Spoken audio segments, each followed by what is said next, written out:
Welcome back to the Basil Breen Boombox. Yes, we finally got started. A few boomers have got this lovely poster on our television, my television. I'm here with Taylor D and Mr. Adam Kelly. How you doing, guys? Hello. Our promotional tour begins of the Great Works Festival coming to you on the 15th and 16th of August. But before we get too carried away with that, we're here with our first time appearance of Taylor D. And with everyone's first time, we like to get into their little origin story because it's a very easy way to start a podcast. As long as Taylor D is able to talk about herself. So as long as that's the case, this is going to work out. So, Taylor D, wherever your origin story as a musician, as a person, as a human being on this planet begins, take it away.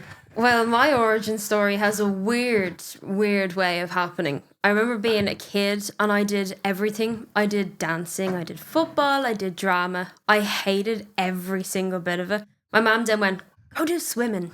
Just something to keep you active. And I was like, no, I hate it. So I did it for like about 2 years. And then I quit. And then I turned to them one day and was like, can I get a guitar for Christmas? And they said, you quit everything else. You asked for drums when you were like 11 and you said, oh yeah, I'll play them. You played them twice. And then they gave in about getting the guitar after like a lot of please, please, please. So they gave in and got me a guitar. They sent me to local guitar lessons and said, just go to that. It was a €5 an hour group class because they didn't think I'd take to it like everything else. Yeah. I was 6 weeks in beginners lessons. I practiced for 6 hours a day and moved up to the next level. So then a couple months later, I joined a program called the Irish Youth Music Awards, which encourages young people to write their own original music.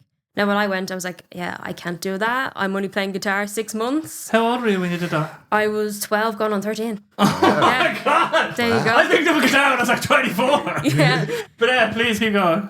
Yeah, so I joined that program and they kind of push it in there that you're like, you have to write your own music. It's not like, oh, it's optional. You have to do it because obviously you're there for that. So I wrote a song. Then after that program, I joined a band with a couple of friends. We recorded a few songs and like typical boys wanted to play video games instead of go to band rehearsals. So I said, right, bye guys, it's time for me to go solo, and I recorded a Christmas song, put that out, and then fell in love with studio and was in and out of recording studios ever since. What? Nice. Hold on, there's so much to unpack there. Like, so there's a place where 12-year-olds go to learn how to write music. Yes, there is. And what was that place? You said it was the... It's called the Irish Youth Music Awards. So it's for the whole of Ireland. It's all 32 counties are involved in it, that you can go and you like just set up a youth group and you'll sit with like your mates or like band members and stuff, and you set it up. Like I went and there was 25 of us in the group. So we all set up little bands and like there'll be one main songwriter, then there's a singer, a drummer, and you all kind of just sit there and there's a music director that shows you how to do stuff. Yeah, so they give you a little bit of direction. Yeah, a little bit of direction because obviously you need something when you're starting out, and they kind of just are like pushing you to do it. And then the whole idea of it was you entered like your local selection night. So all the band, it was like a battle of the bands almost. You got up, you played your song, and then everybody voted for you. And then the winner goes on to play at the National Day. Was in Croke Park before, then it moved to the RDS. Now it's in the Axis Theatre out in Ballymun. So back then it was you auditioned for that basically to play Croke Park, and you got either on the main stage or the second stage. So 2 people got to play. Oh my God, Gareth Brooks. Yeah. Cool. Yeah, that's brilliant stuff. That's such a cool initiative. Yeah. And how did you have to have a certain amount of, let's say, expertise or talent or did you have anything that you need? Was there any entrance requirements Nope. to get into that? No, Okay. you could just go, just join. You just had to be a kid and yeah. 12 Literally, yeah. and give it a shot. Yeah, that's it. And is there anything, I guess, during that whole journey that stuck with you in terms of, like, is there anything that you still think about when you're writing music that was sort of given to you from that period? Or was it just that they showed you that you can write music? I would say was when I would start, like they used to sit us in little individual rooms and say, right, we'll come back in 20 minutes. And I used to sit there and I'd write out stuff and I'd be like, I hate that so much. And I'd like tear it up and throw it out. And the music director used to be like, no, don't do that. Don't tear it up. So now I take that on board with my songwriting now. Yeah. That I'm not just throwing away lyrics or like verses that I think I hate. Because now that I've learned that, I'm using that in other songs. Yes. It's so interesting. This is the bit I realise is that, and I realise this all the time, we're so susceptible to information, whether we like it or not. Like if you tell me something, I might remember that in 2 years in some certain context. And so the information that gets to us, and especially if it's negative, like the negative stuff that we hear directed towards us can influence us, like as we're taking out the bins. It's like, oh, someone told me never to take out the bins on a Thursday if it's too full. Or as I'm coming in, my brother's like, one time I nearly crashed coming in over near the van, right, that's parked outside.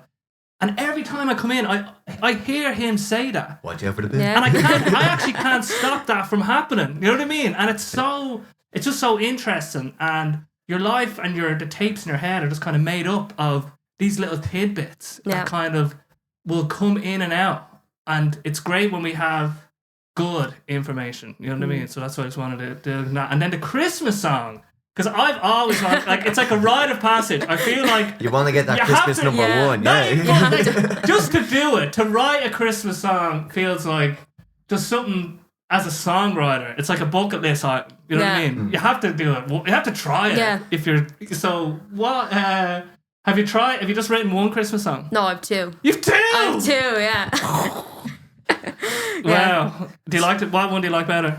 I probably like the most recent one because it's more mature lyrically. Because I was like 30 and writing the first one, and I look back at it and I'm like, yeah, it's stuff like that. I'm like, no thanks. No, I don't play the second one even nowadays because that was like I was 15, 16, so that's still a bit. I'm still a bit like, no thanks, no thanks. I'll still promote it every Christmas. Of course, like, you know, you have to. It's out there, and it's like it's my thing as a songwriter. Is it recorded? Yeah, they're all out on Spotify. They're all out on Spotify. All out on Spotify. Yeah. How much music do you have on Spotify? I've over 21 releases on Spotify. Wow. Yeah. From when? And then, when's your earliest release?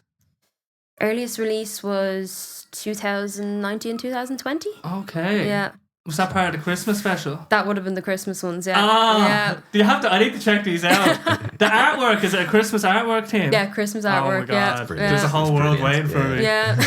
A Christmas song to release it on Spotify is another, like, to write it is fair enough, and just to have it. I wrote a Christmas song, but then to release the Christmas song, that just seems so cool. But so then, when you decided then to leave the bands that were letting you down because they were playing video games, which I can really relate to. It wasn't any bands, but video games took up so much of my life when I was younger. So, you know, you don't blame them too harshly. They suck it, and especially today. Oh my God. Yeah. The games when games were good when I was a young lad, but yeah, they're better them young now, lads were screwed, I'd say. Yeah. But so then you start going solo. Taking the Taylor D on the road for the first time. What did that look like?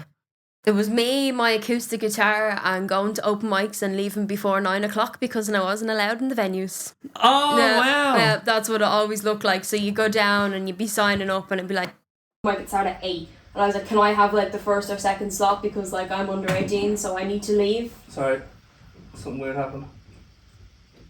And as we were saying, the metronome was still playing, but you would go down and you'd be signing up. But you'd be asking for first or second slots because you have to be out of the bar by 9 p.m. because you're underage. Wow. Yeah. But you had that grit. You wanted to really pursue music though. Oh yeah, I really did. And like, I was only starting to go solo and doing acoustic stuff just before lockdown hit. Yeah. So lockdown hit like smack when I was like out into the open mic scene. And I was like, God's sakes, I'm just getting into it. So we ended up getting involved with a local councillor, and we used to do this thing. We used to go to all the fields, and we'd set up in fields of different estates all around Clondalkin, and we'd just sit there for 3 or 4 hours and just play music at a socially distance. Wow. Yeah, we used to just do that every Wednesday night and just do that. And people would come out with like bottles of wine or things of beer and stuff, and they'd be all sitting around, and we'd just be playing music. So there was still music going on. That's so cool. Because you had a similar story, I guess, during COVID with Smithfield. Yeah, we started in the middle of lockdown, literally with a microphone and a busking amp in Smithfield Square and just asked people to come down and play. So it's cool that kind of started off the same way, There was all this sort of like amped up musical energy during COVID that was like getting expressed in some way. Yeah. And then, I guess, after COVID then, you start going back out into that world. Yeah, start going back out, got back into studio, which for me was like so important because I wrote loads of songs during lockdown. Recorded all them. When you say into the studio? What does it look like? So at the time I was it was my guitar teacher at the time. He had a studio set up. He had a music school up in Baldonnel. It was called Pure Music, and he used to have a recording studio there. And he used to record and produce all my songs. Then I moved on now with Beardfire Studios. Oh, yes. So I record with them now. Okay. Yeah. So they have I've heard Beardfire Studios. Yeah, Beardfire are good. Yeah, Did they do that one, the Eurovision contender? They did, yeah. Yes. Yeah, they did. That was cool. What was her name? Yes, yes. They did that one. Yes, they played with her. Yeah. On the Euro song, yeah. Yeah, I've seen the breakdown of the tracks and like all the vocal stacks and everything. It was just very cool. So that's so cool. And so what is it like when you have to go record in Beardfire Studio? Like what do you have to do in terms of you have to go in, you have to sing. Yeah. And then there's an engineer with you or? Yeah, so they're two brothers, Rowan and Al, and they're Australian originally, but they moved here. And I'll go in, like I'll text them obviously and go, when are you free? I need to, book a date, and they'll tell me whatever and I'll see whatever suits.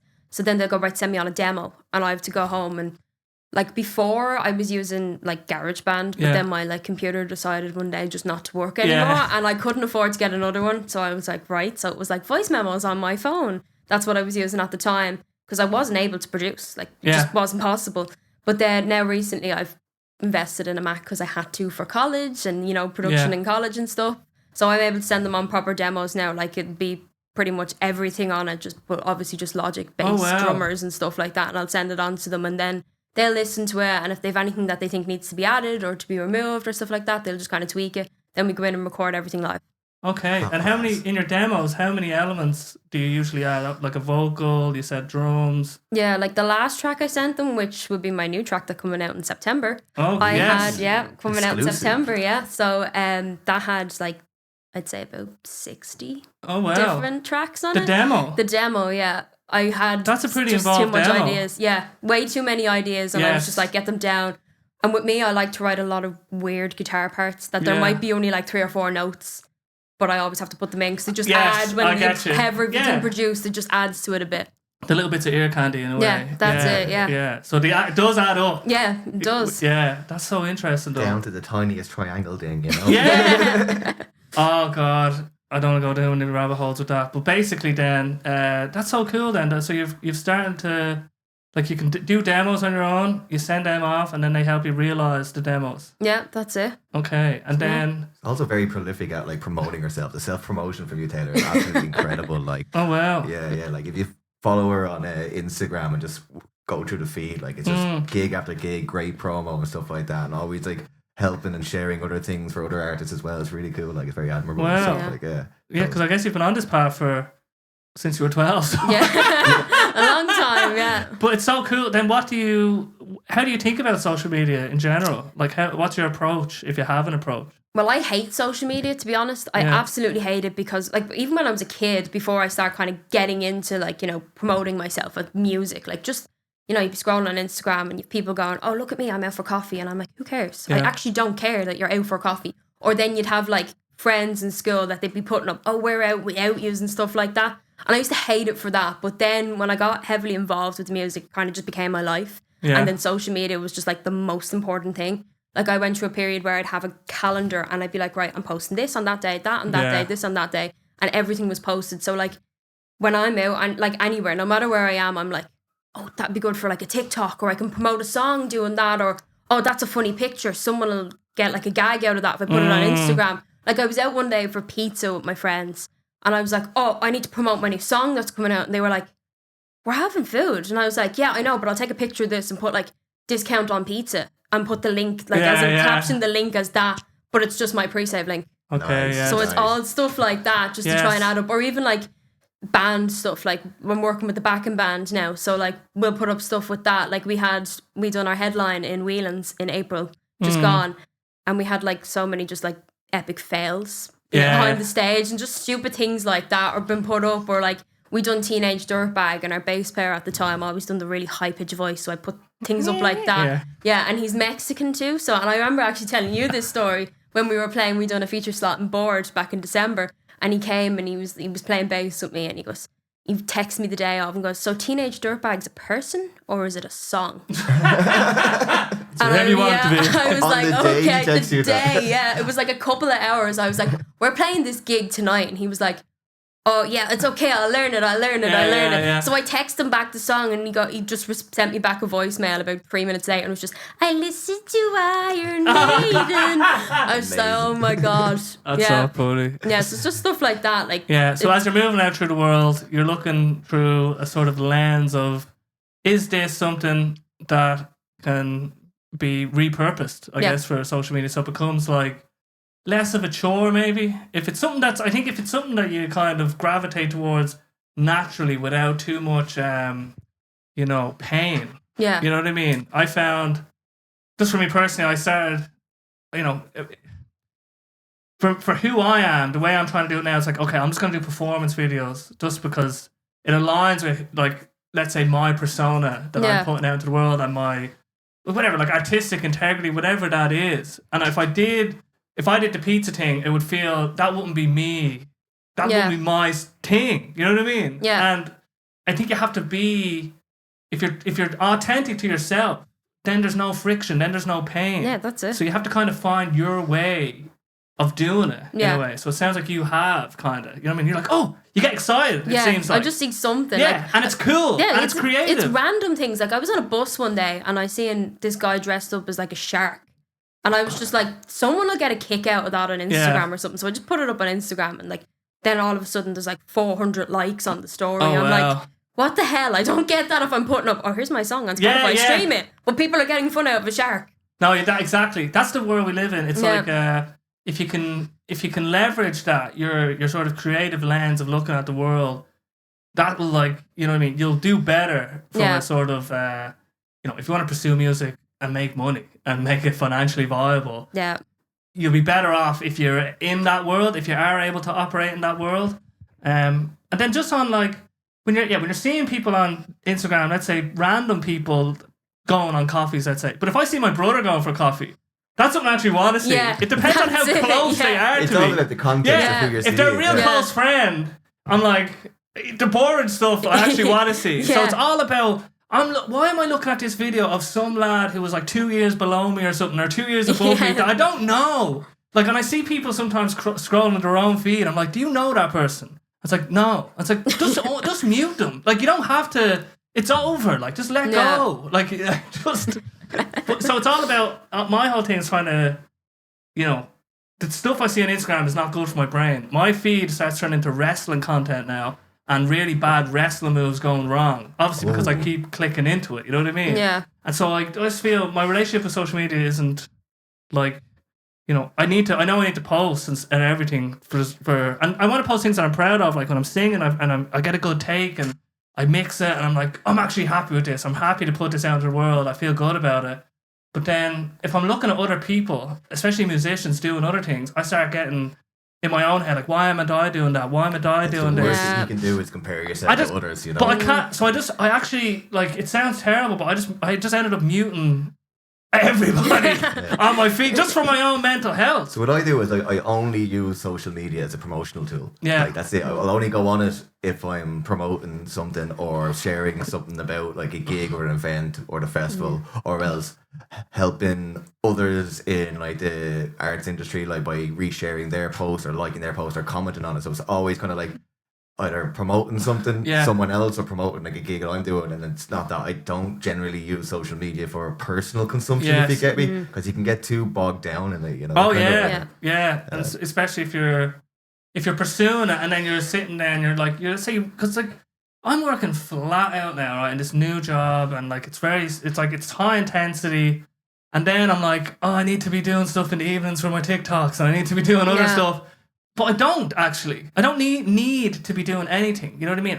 That's all an illusion created by, not by what I actually want to do. You know what I mean? So it's all about, trying to understand what you want to actually do, not need. When it becomes I need to do this, and you're doing it just because, I think that's when you're kind of losing. And then it's just about recognizing, being self-aware of your own consumption, and what is actually making you positive or negative. Because we can't help how we feel. No. If I say elephant, you start thinking of an elephant. If you see certain things, we can't actually help how we feel when we see certain colours even.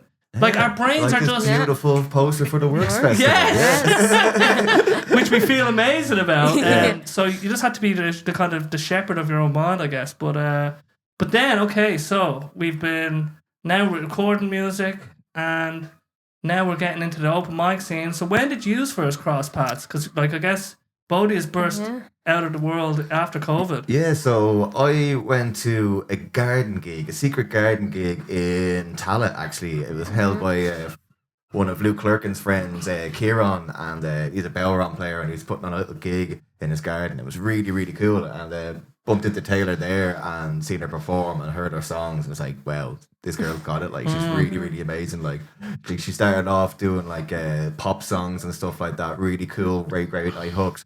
And then she had one song at that time called I Can't Say I Love You, is that it? Yeah, that's it. And it turned like into more of a rocky kind of song, kind of like a lot of Arctic Monkeys references and influences in the song. Big time. And it's very, very cool. Like, so like I've been kind of like following her only since then, which was about a year or two ago. It's probably about this time last year. Yeah, it's about this time last year. Happy birthday. Yeah.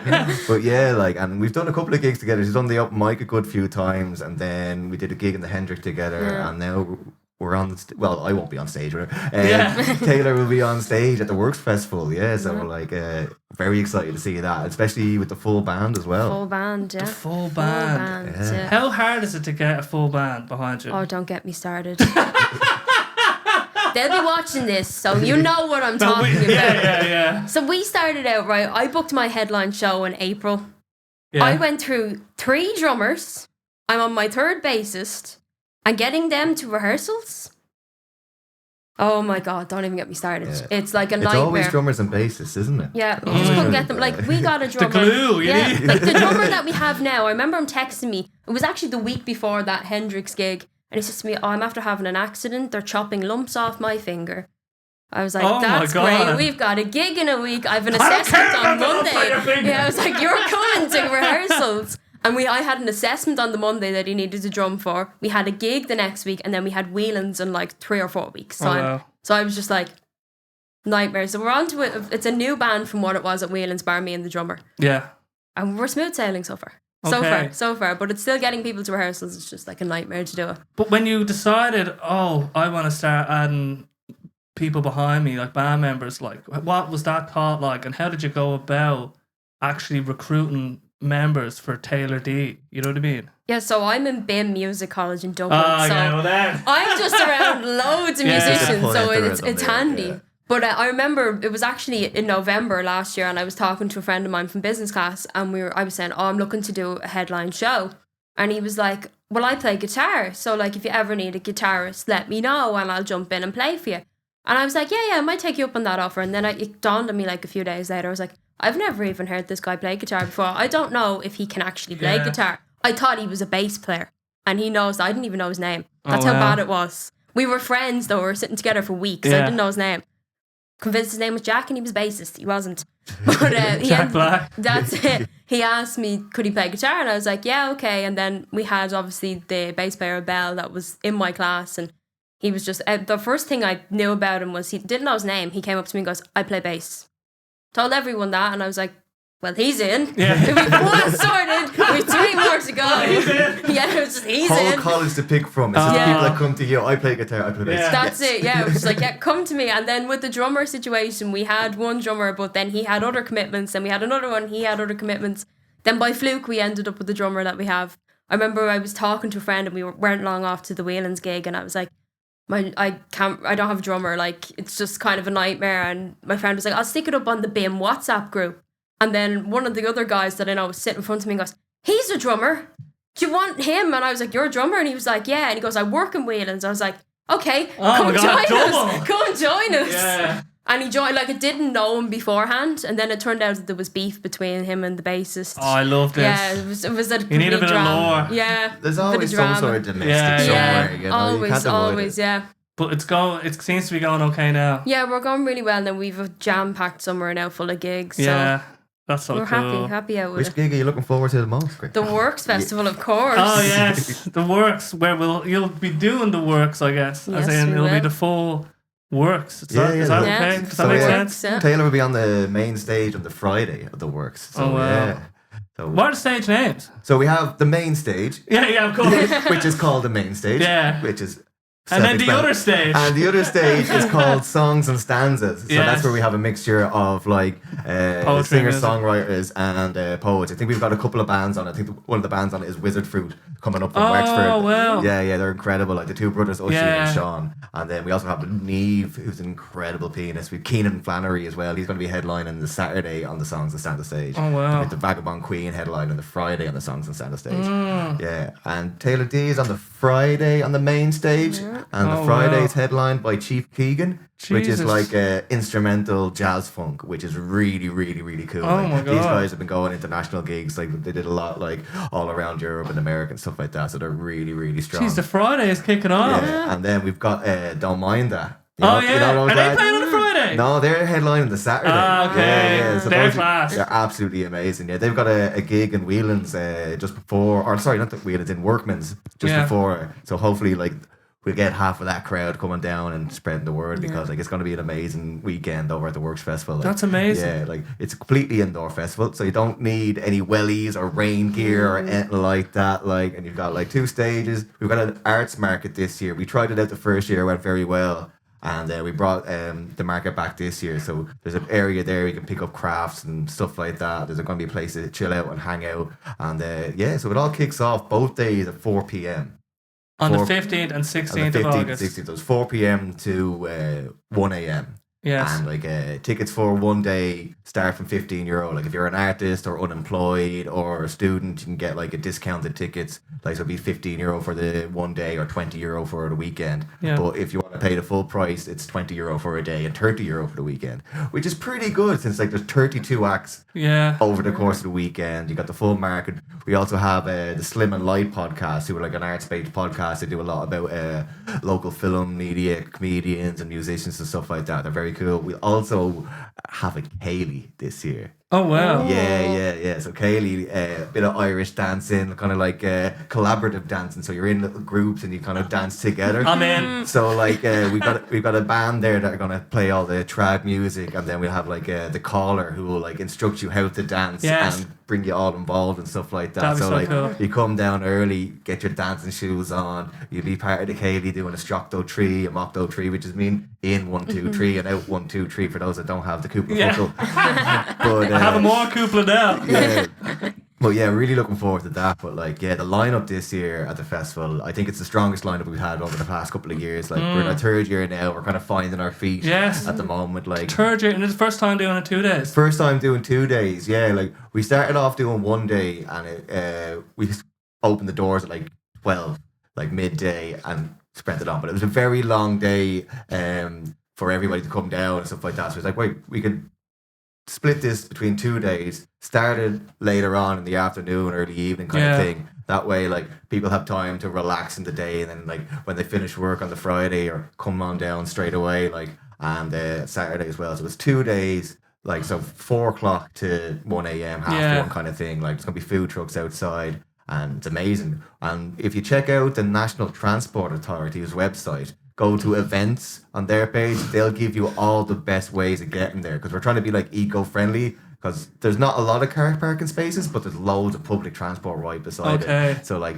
lucky enough, the NTA put on their website the best ways to get down, all the available bus stops, Lewis stops, train stations that are close by, so you can get onto that and get down very quick. Like, yeah. So when you're getting the word out about the festival, how do you go about getting on the radar of the National Transport Authority? Just reach out to them. You just reach out to them. Just email everybody, ask for as much help as you can get, and hopefully someone will get back to you. You know, that Did you kind of- so did you have it like just in that case were you like, oh, we should actually see if we can? Well, see, we're in the CIE Hall Yeah. in Inchicore. The CIE Hall is Course for Erin, which is like the locomotives and stuff like Yeah. that. And it was the social club for all the CIE workers. Yeah. So we wanted to get involved with like CIE or Transport for Ireland or the NTA, because they have like it's a selling point for those people that work in that environment. And plus we're using like their venue, let's say, because Yes. it has a history of public transport in it. So we wanted to get involved with the guys who are still doing public transport. Okay, yeah, You know, that yeah. kind So of it way, made like, sense. Yeah. And then it just kind of, I guess, as you've been moving, like this is your third year, so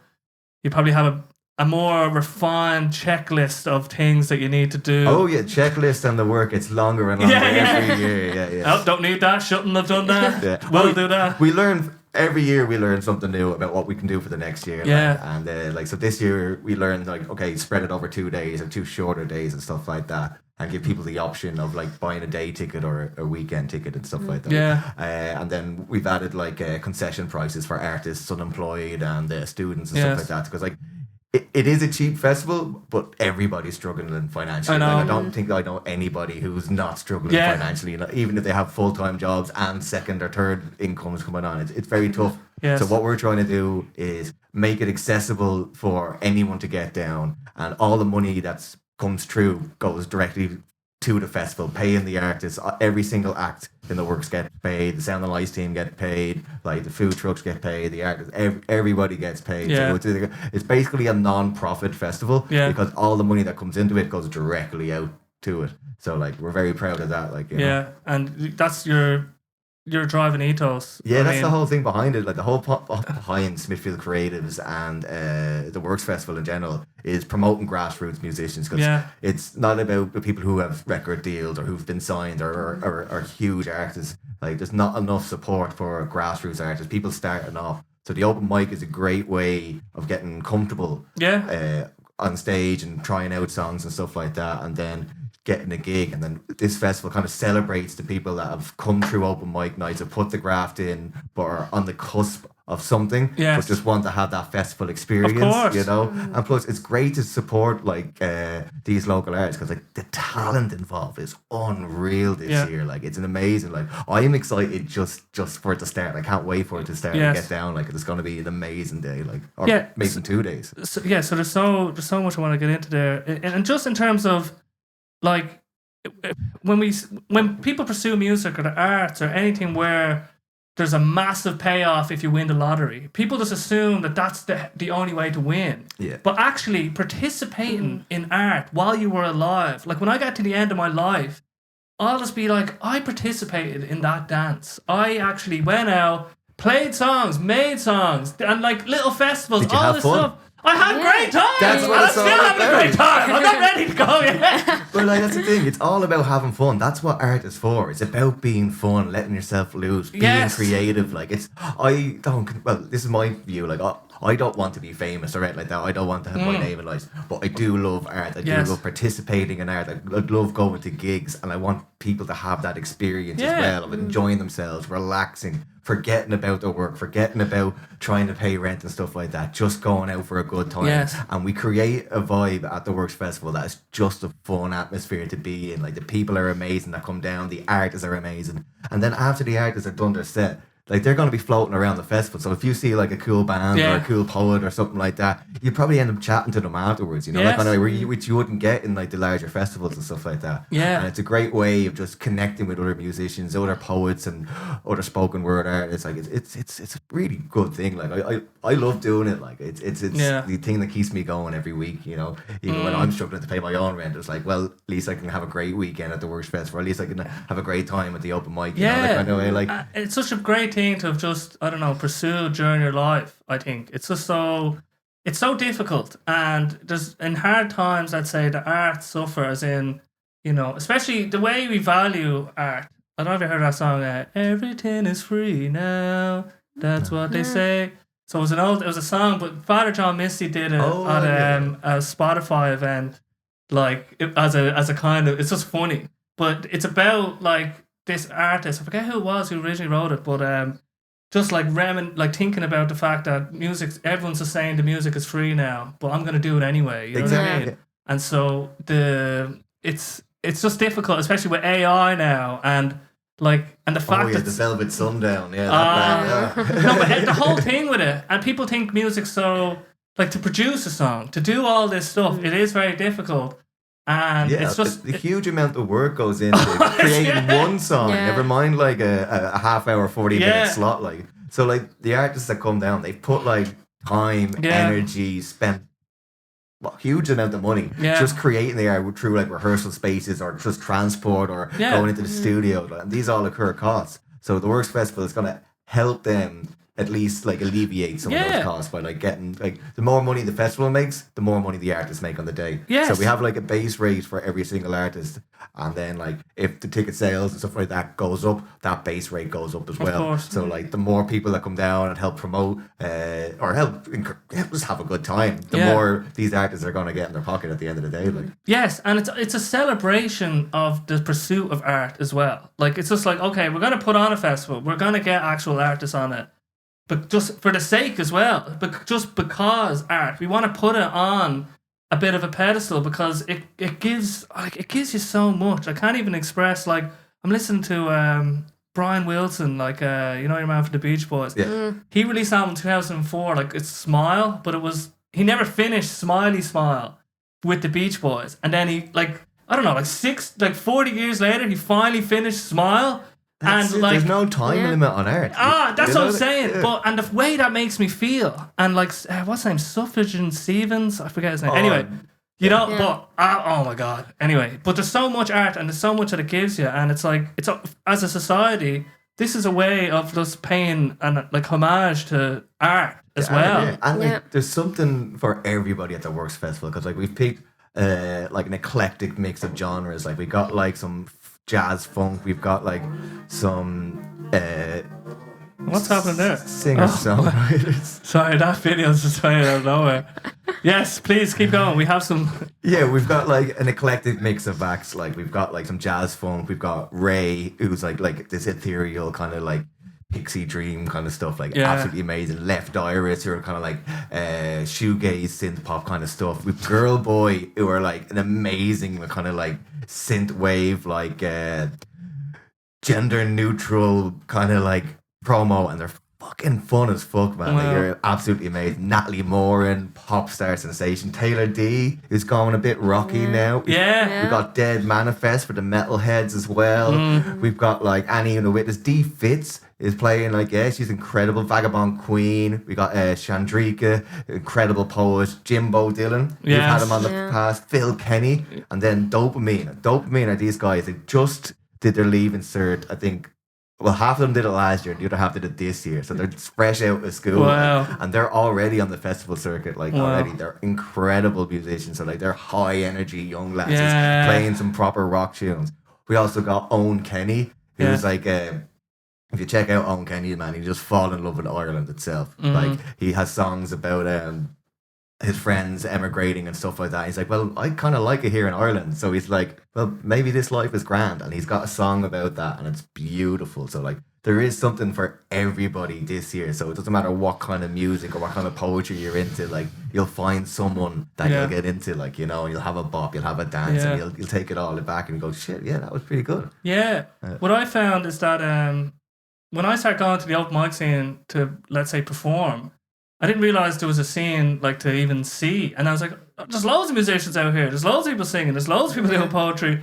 And it was even cool just to be like on a Monday or a Thursday, just the experience, just watching someone play and sing. It's and amazing. then showing my friends that. I remember the first gig I did at the Sinead. Smith, Sinead. Yeah. And like Vagabond Queen was doing a poem, and some of my mates would never have been at somewhere where there's someone reading a poem. My sister-in-law, they're like, who was that? That was deadly. Like they really were captured with the moment of it. That's it. Like, and poetry's making a huge like resurgence in Ireland at the moment. Yeah. Like the poets are getting onto bigger stages. Like you're getting more notoriety from a performance aspect nowadays than they ever would have gotten before. Like a lot of poetry in the past would have been like either like kept to like libraries and bookstores, you know, that kind of way. But now it's coming out of libraries and bookstores. It's getting onto stages where musicians are playing and other artists are playing, and like it's given that elevation to the poetry. And that's why we have like the Vagabond Queen like headlining the Songs and Stanza stage this year, because one, she's an amazing artist. Yeah. Two, she was been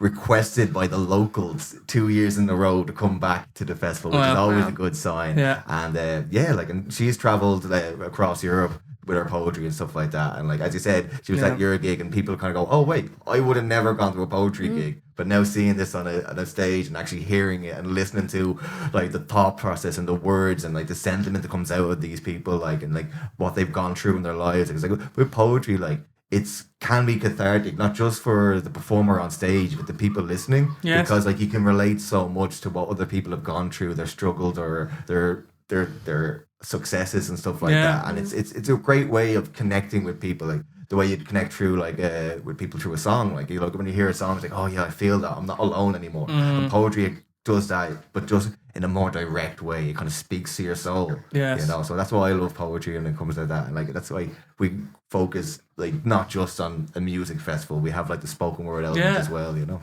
No, I think it's just very powerful to just put on display at the Works Festival all the sort of eclectic art that's going on and everyone's interpretation of art. Like your interpretation of music, my interpretation of music, Anne's interpretation of poetry. It's all a perspective of us in a way. We've also got a load of cool like physical and visual artists coming down, like Andy Kelly, you know Andy Kelly. Yeah. He's coming down with like his visual art, his drawings and like caricatures. He's got like, so he's gonna be selling them on the day. We got like Groovy Bloom who do like special grinders and stuff like that they create for any herbs that are posh enthusiasts. But yeah, and then we've got like Stephen Chung, who actually he came on my radar by sending me his watercolors and his art of Smithfield Square, like into like Smithfield Creatives like Instagram. I was like, wow, these are really good. And then like when we said we're going to do an art market, like he was one of the first people I reached out to. I was like, hey, do you want to come down and maybe try sell a few pieces at the festival? Yeah. So there's going to be something there for everybody to have a look at, like whether it's like music art, physical art, like just things you can buy. Like, it has it all. Yeah. It has it all at the Works. At the Works, please come and show your support for the wonderful arts. And it'll just be. I'm really looking forward to it. Yeah, And I you'll guess, be playing, Yes, on the Friday. So Basil Breen will be on the Songs and Stanzas stage Friday about 20 to 7. That's what we've been told. Yeah. So I have all my friends and they better come. No, I have. They sent me pictures of the tickets that they purchased, unless they follow. But I've had that before. Like someone was telling me they bought tickets. Someone on my TikTok live, and then I was just like, I sent it to you maybe. I was like, oh look, I saw someone's bought a ticket, and you're like, how's that possible? They're not even on sale. They're not even on sale. I was like, why would this person lie? It just seems so. Oh, I don't want to get into that. That's a whole other rabbit hole. But anyway, Taylor D. Then I guess the BIM. Atmosphere and college, like what's that experience been like? I just want to get back to that for a little bit. It's great. I absolutely love it. Like I only started there in September last year, and the friends that I've made out of it, I've made friends for life in there. Like because there's such a variety of like musicians in there. Like we've the metalheads, folk, punk, even like your jazz kind of stuff like that. It's just such a good variety, and I feel like we're learning off each other as much as we're learning off the lecturers. Yes, because like someone will show you a song and you'll go, oh, that's kind of cool. Maybe I'll do that in mine. Or you'll play something and you have to play a load of music. Like we get taught literally every week a different genre of music. And we're like, cool, this week is punk week. So we're going to go and listen to like the Sex Pistols, or we're going to listen to Green Day. And then the next week will be like metal week. Or then we have a whole week dedicated to Bob Dylan. Nice. We've done a whole thing on Bob Dylan. He's coming to Ireland soon. He's playing Kerry and Belfast. Yeah. Really? Yeah. Just announced this week. Oh my god. Yeah. I saw him down in Thomond Park in Limerick, I say about 10, 12 years ago, and C6 Steve was supporting him, and we were standing like kind of at the side, like in the middle of the field, like in Thomond Park, we're on the pitch, like, and we're standing at the barrier having a pint, and then C6 Steve literally just stands beside us. We were having chats with him while watching Bob Dylan. I was like, this is the most surreal experience ever. Like, it was absolutely incredible. Like, wow. And Bob Dylan actually played an encore, which is very rare for him to do. Oh, wow. Until some fucking idiot with a laser pen was shining it on his face, and then he just walked off stage and he's like, yep, had enough of it. And we were like, I hate people so much. Yeah. Oh, anyway. But we love people too. I love people. Do you ever notice that? Sometimes do you ever think of a cringy moment in your life? I'll actually just say to myself, I hate myself. Yeah. And I'll go, no, I don't hate myself. Like, I forgive myself for the past mistakes. Like, I have to reframe it.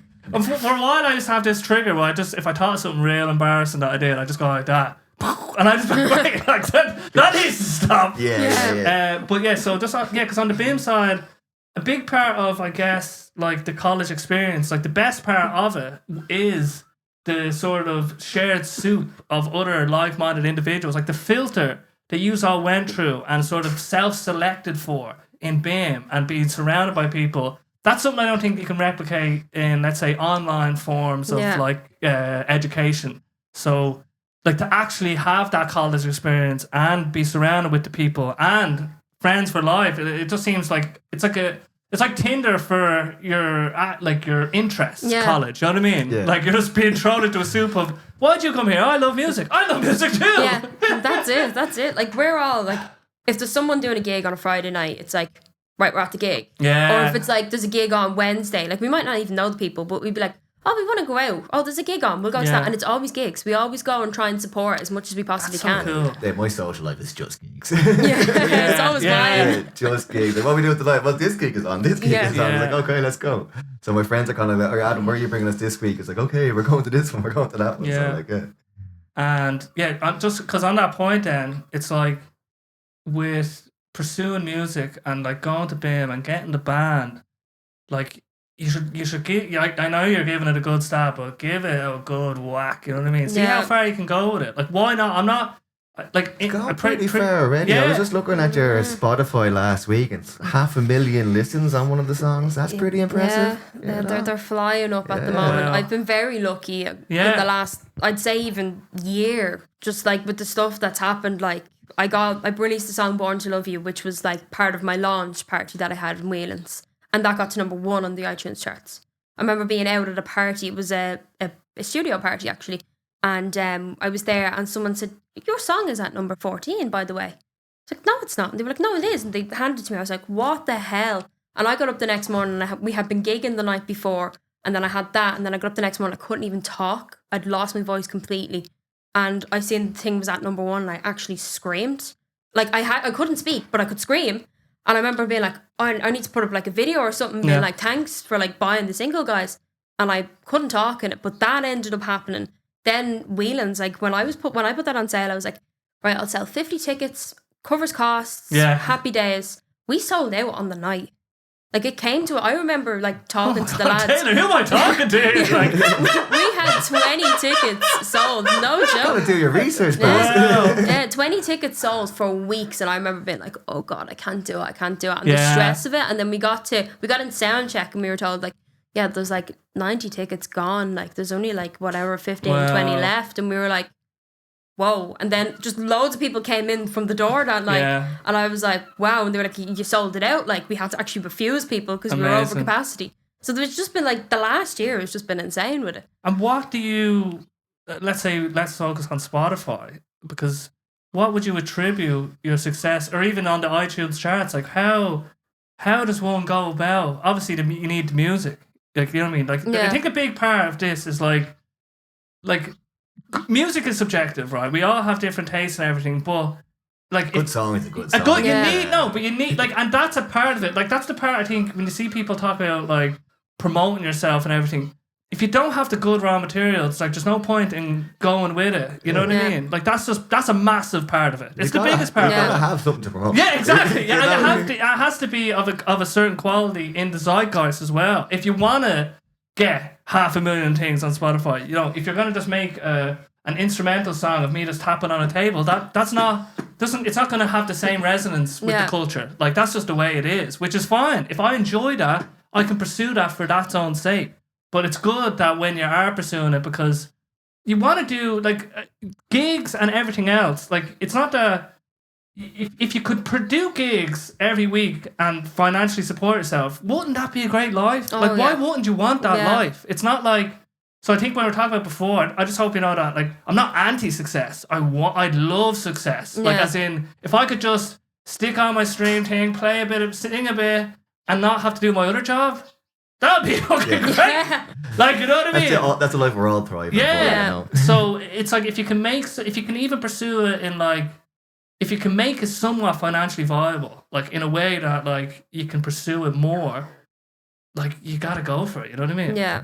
So big time. that's Taylor amazing. D is definitely a star of the future. But sorry, on the spot, what if you can point to anything, would you attribute your success to? Without, you don't have to say, "Oh yeah, my song's the greatest song in the world," or whatever. But outside of that, obviously there's luck, obviously there's everything, obviously there's stuff you don't want to come across like too braggadocious, but like there's obviously something that's happened.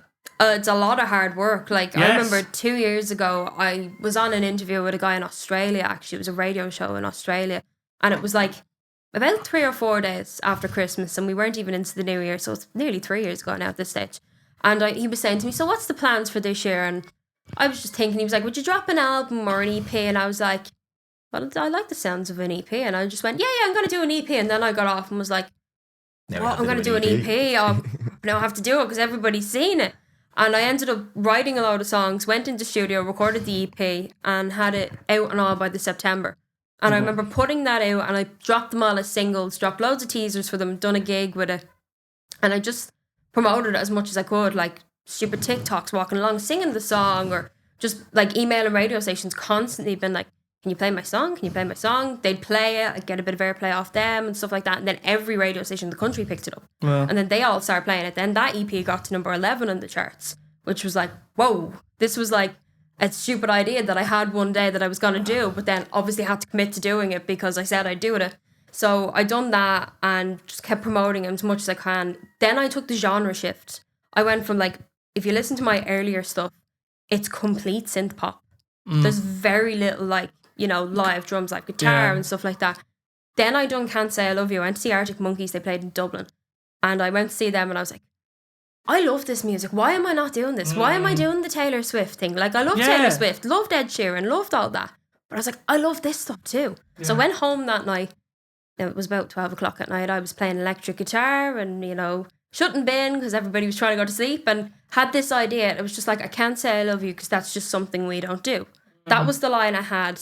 I got up the next morning. I was in school. I wrote the song just before I went to school. Probably shouldn't have been doing that either. And then text the guys in the studio. I was like, can we record this next week? Got in, recorded it, done a music video then 2 weeks later, and then just kept dropping teasers. Like, I had that recorded and all. I had loads of pop tunes ready to go to be released for January and March time. And I was just like, nope, they're not going out. I had this done and I was like, yeah, I need to get this out ASAP. And I remember the earliest I could get it out because I was doing my mocks and I had exams and stuff and there was loads going on. And I was like, the earliest I can get this out is February time. So I ended up having to be like, right, I'll put it up for release. It's coming out whatever, the 13th of February or whatever. And then I'll just work on it. And I was out, we done photos and stuff for cover art, and I was out and I was just making TikToks, I was just walking along the street. I was getting videos of Arctic Monkeys, putting that up, and I ended up, there was a trend at the time and it was 2 chipmunks or something dancing to Kung Fu Panda. But I changed the sound and put it to Can't Say I Love You. And then I put up things like Arctic Monkeys fans, you need to see this. And then I was getting loads of people being like, oh my God, what the hell? This is awesome. When's it out? And I'm like, well, it's out at midnight tonight. And then I just got up the next morning and I was at 50,000 streams nearly. And within the day, I was like, whoa. Because I had never got them numbers in a day. It'd be a couple of weeks or whatever. That's mental. But I think it was constantly be consistent to just been posting. Because I was doing it so much with that song. Now I slacked off a bit on the other ones because I was like, these are pop, and I've fallen out of love with the pop. But you had a good angle with this one as well. The whole, if you like Arctic Monkeys, you might like this song. So it's you need a bit of ammo in the gun. Yeah. And the story itself is very reminiscent of how the Arctic Monkeys started, because Alex Turner went to see the Strokes and goes, I want that. Yeah. Wow. That's what I want to do. Yeah. And they just had it was on MySpace originally. It was on MySpace and MySpace, YouTube, yeah. And then they blew up. Their first 2 albums for me are They were unbelievable. brilliant. Yeah. But that's I still like Tranquility Base Hotel. I like Yeah, that. that's some I good like ones on it. AM, the Tranquility thing. I'm not anti it, but It's not the Arctic Monkeys that you would have known, but it's still a very good album of songs. oh no, of course. But I think it could have been an Alex Turner solo album rather than an Arctic Monkeys album. No, But, people can go up and down, you know what I mean? And you're not going to... It's okay to not like everything everyone does. AM was a great album. Man. Yeah. When that came out, like Clockwork came out by Queens of the Stone Age, and they were both were recorded in the same studio, and they both, Alex Turner actually has some hidden vocals on Clockwork as well. I had the 2 of those on repeat for a year straight when they came out, and I was just like, this. They're still 2 of my top favorite albums. Listen to I know that not everything that goes around comes back around. That song is so perfect. I Appear Missing, it's great. Oh my God, but I've never listened to the full album, so that'll be good. Oh, Yeah. Get into it, yeah. Yeah, I will. And then so this is just So it's just, you have to put the work in. If you reap what you get. Like I did a wedding, not did a wedding, but my friend, I was best man at a wedding, and I was doing the speech, and I wrote a song, I produced, I did loads for it. Yeah. But like, when I did the speech, I knew it inside out. I was able to just do it as a performance, you know what I mean? And I put loads of work into it. But I got that back in that, like, I did a really cool speech for my taste, let's say, and it went really well. The song went well, and I got after it. I was like, I'd finished that chapter, you know what I mean? But I did it as best as I could, and I got so much back. It's like the love you make is equal to the love you take. I say this a lot on this podcast for some reason. But and we are going to, well, 7 minutes left, so let's talk about whatever Adam wants to talk about to finish up. Well, we've talked a lot about the Works Festival. Just wanted to say it's going to be an absolutely amazing weekend. As I said, there's 32 acts over 2 days, over 2 stages. We've an art markets. Tickets are available on eventbrite.ie. You can get them through the link in the Smithfield Creatives bio or the Works Festival bio on Instagram. You can follow either of those pages. The lineup is incredible. We've got an eclectic mix of musicians and poets and everything. It's going to be absolutely amazing. Tickets are already selling pretty well, so that's a good sign that like a lot of people are interested in this year. Just come down, have a good time, have a good weekend. See Basil play, see Taylor D play, see me floating around having dances and trying to crowd surf at my age. But I used to love crowd surfing, man.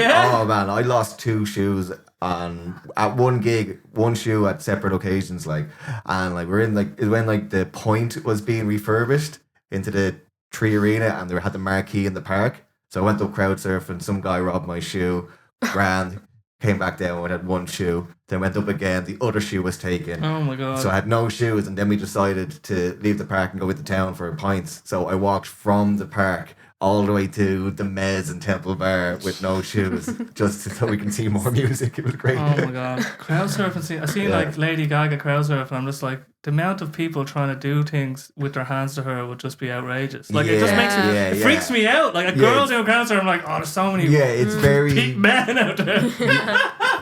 Anyway, let's not get derailed, right? Yes. We're going to see both of these and myself at the Works Festival. We'll all be floating around at some point. Yeah, and we'll also have some amazing acts. Gansey are going to be there. We've got Daddy, who are very, very cool. Who else? Daddy Cool. Daddy Cool, yeah. I should have a list of them here somewhere. Oh, yeah, here they are. We got, Barry Curvin, actually, amazing poet. Oh, yeah. He supported Stoat. Actually, we have Stoat as well. Oh, wow. He supported Stoat on their album launch in the Jacobs Inn, and that was a huge success. Stoat are this kind of like punk ska band from like the 80s and 90s and stuff like that, and they've got an incredible back catalogue of music, and they could just have a new album released, so they're going to be down. We got Don Byrne, an incredible poet as well. Neve, N.I. for the V. If you like music with pianos and beautiful beautiful vocals, that's there for you. Who can I say else? Chase Nova Band. Yeah. They're the one act that we've had the 3 years in a row. Oh wow. And they're incredible. Like they're really, really good. Like it's just they've got such a good sound. Amazing. I'm pretty sure you probably covered all the names at this stage. And if you didn't get covered, we're obviously only human. Check out the lineup. Check it out on our Instagram pages. Check it out on Eventbrite. You have a whole spiel on Eventbrite. It'll tell you the whole story of the works and what to expect. And it's going to be an absolutely incredible weekend. And tickets are cheap, so why not? Yeah, why not? Just come down for the crack. A bit of crack. And I guess, Taylor D, do you have any closing sentiments or words? Or you won't forget that weekend. Let's be for real. You'll go and you'll be like, in 20 years' time, you'll be still talking about, do you remember that weekend that I went to the Works? Could we get Taylor to play a song? Would that be something? If you want. Yeah, I don't mind playing a song. That'd be cool, Yeah. To rap do you need a guitar? Yeah, if you have I have a guitar. Dun, dun, dun, dun. Alright, private performance, you go. Well, I'll do this one especially for Adam. This is a little song called Can't Say I Love You. Oh. Yeah. It's a Thursday night, and I am back here by your side. I shouldn't be here. I should have left before the beer, but I saw you from the stage. You were staring like no one could see, and our favorite song played, and even your friends pointed out to me that we should be together. But can't say I love you, 'cause that's just something we don't do. I can't make it obvious that I have fallen hard for you, so I keep dropping hints using Arctic Monkeys lyrics. Should we be more than friends? 'Cause you could be mine, 'cause I wanna be yours. And you tell me little things that I don't even know about myself, but I know more than you think. I caught you stalking me this time last week, but it's okay, love, 'cause I do the same to you. And I write these songs because I can't say I love you, 'cause that's just something we don't do. I can't make it obvious that I have fallen hard for you, so I keep dropping hints using Arctic Monkeys lyrics. Should we be more than friends? 'Cause you could be mine, 'cause I wanna be yours.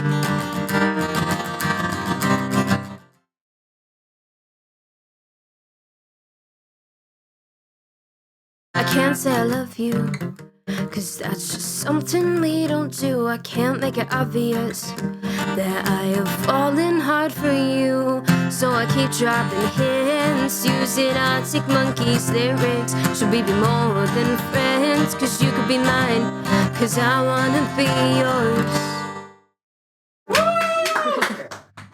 Give it up for Tony. I don't know if I'm in the shot, but I think it's actually an interesting idea. I can't say I love you because in the Irish culture, like my uncles, the older generation, I can't say I love you. It's like it goes even deeper than just romantic love. I think in a way, like some people just can't say I love you. Big time, big time. You know what I mean? Yeah. It's hard. Love you, guys. Yeah, I love you, everybody. All right, well, I think that's it. We're not going to get higher than that. Taylor D, thank you so much. Thank you. Yeah, I don't know if I'm not in the shop, but we'll catch you in the next one. All right, amazing.